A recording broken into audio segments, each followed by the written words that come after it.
स्वामी जी महाराज से अर्ज करनी होती थी तो वे बुक्की जी के जरिए ही दरियाफ्त कर लिया करते थे। यानी बुक्की जी अभ्यास के समय स्वामी जी महाराज को प्रगट कर हम कलाम हुआ करती थी।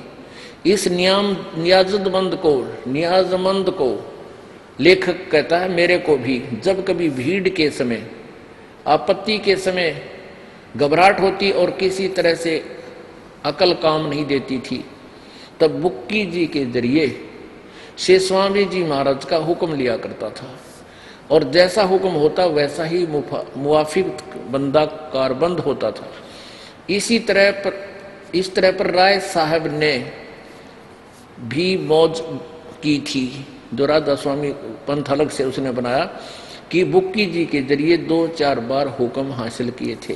अरे वाह, जय हो।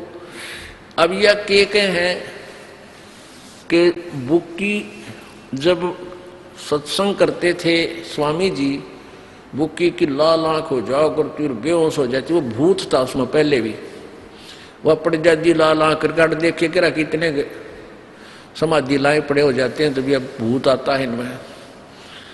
फिर जब स्वामी जी की मृत्यु होगी तो वह बेहोश पड़ी रही, वो भूत बनकर उस समय आ बढ़िया उल्टाए। अब क्या कहता है ये लेखक, स्वामी जी का छोटा भाई, ये क्या कहता प्रताप सिंह जी के 1.5 महीने तक तो वो ऐसे ही बेहोश सी पड़ी रहती थी। 1.5 महीने के बाद उसके अंदर वो भूत बोलने लग गया, स्वामी जी, शिवदयाल जी। और बुक्की उसी तरह जो पहले वो स्वामी जी हुक्का पिया करता, रोटी खाया करता, इसी तरह खाना बनावा डेली और उस पलंग में बिछा का हुआ जिस पर वो विश्राम किया करते थे और उसका ऊपर बैठ गए बुक्की और हुक्का पीवे और वो माल खावा जो वो खाया करता था।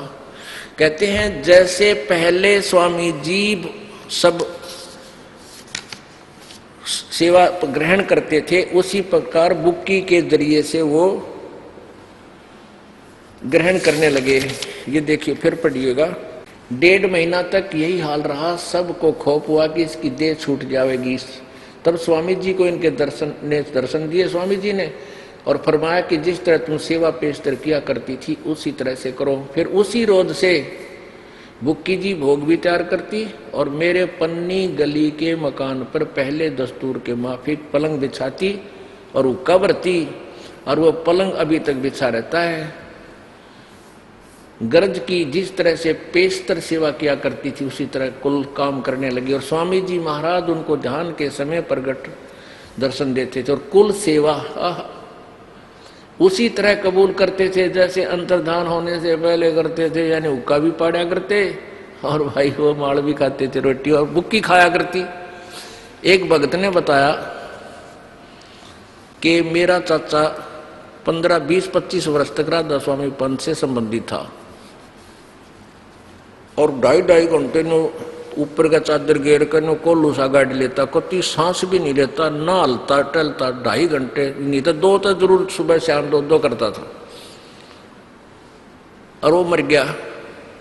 वो मरने के बाद अपने पुत्र वधू में प्रकट हो गया जैसे बुक्की में शिवदाल हो गया और वो चूरमा घना खाया करता। पहला ओक्का पीता था, बीड़ी पिया करता। यो तो इनका दादा लाई है राधा स्वामी वाला गए ओक्का बीड़ी जब सिख पियो कोई दिक्कत नहीं, क्योंकि स्वामी जी पीते थे तो दूसरों को क्या एतराज हो सकता है। और वो चूरमा घना खाया करता, चूरमा चरमा ना मिलता तो उस दिन आकर बोलता।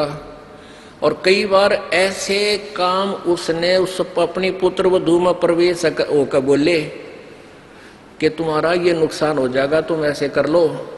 हमने वैसे किया तो हमें बहुत लाभ हुआ, यानी वो नुकसान बचा हमारा। तो फिर हम उससे एक आधी बात पूछने लगे, वो बात सच्ची हो जाती थी। और जिस दिन उसका वो क्या करती थी पुत्र वधू, उसकी चूरमा अच्छा गेच बढ़िया घी घेर का बनाती। पहले तो उस चूरमा तो छकती और फिर हुक्का भरकर फिर बैठ जाती, गुरुड़ गुरुड़ पी के फिर उसको वो छोड़ देता। वह फिर धंधा करती बाद में। जिस दिन उसको पूरा सामान ना मिलता उस दिन कहता थारा ईंट का ईंट बजा दूंगा, कहता तुम मेरी पूरी सेवा कर दो। तो वो बता रहा था जी, ईब आपका नाम लिया है मन ने भी, उसकी पुत्र वधू ने भी, और भी परिवार के जनों ने। तब उस चाचा जी ने पीछा छोड़ दिया है, ना तो रोज दुखी रखा करता। तो वो हाल था इस बुक की में शिवदयाल जी का। अब सेठ प्रताप सिंह जी जो लेखक है इसका, यानी शिवदयाल जी का छोटा भाई भी उसका शिष्य था। और वो नो कह है कि मेरे ऊपर भी कभी आपत्ति आ जाती तब मैं बुक की आगे बोला करता, और बुक की में वो भूत बोला करता शिवदयाल जी, वो मुझे फिर मार्गदर्शन करता, मैं ऐसे काम कर। वो शिवदयाल जी तेरे में क्यों ना आया भाई, तो उसका भाई भी था और भगत भी था, वो तेरे से ना बोला कदे। वो उसमें भूत की तरह बोलता था। और कहते हैं जब तक बुक की मरी नहीं तब तक उसमें रहा। वो भूत उससे गिले ले गया उसने अपनी भगतनी ने। अब परमात्मा की वाणी वो सत्य हुई। सतगुरु पुरुष कबीर हैं चारों युग परवान, और ये झूठे गुरुआ मर गए हो गए भूत शमशान। ये अपने कबीर जी के बारे में, परमेश्वर के बारे में तो चारों युगों का प्रमाण है कि सतयुग में इस नाम से आए, त्रेता में इस नाम से, द्वापर में इस नाम से, कलयुग में इस नाम से। एक हमारा भक्त, जैसे राधा स्वामी पंथ वालों से डिस्कस होती रहती है, तो वो कहने लगा कि तुम्हारा आपके जो महाराज जी थे शिवदयाल जी, ये तो इस सतयुग कलयुग में प्रकट हुए, इससे पहले भी कितना जिक्र है थारे परम धनी का। हक ना पाए अगत कोई ना। फिर बताओ भाई दुर्ते क्यों करा गया आप। और परमेश्वर जी का चारों युगों में प्रमाण है कि चारों युगों में आकर उन्होंने मार्गदर्शन किया।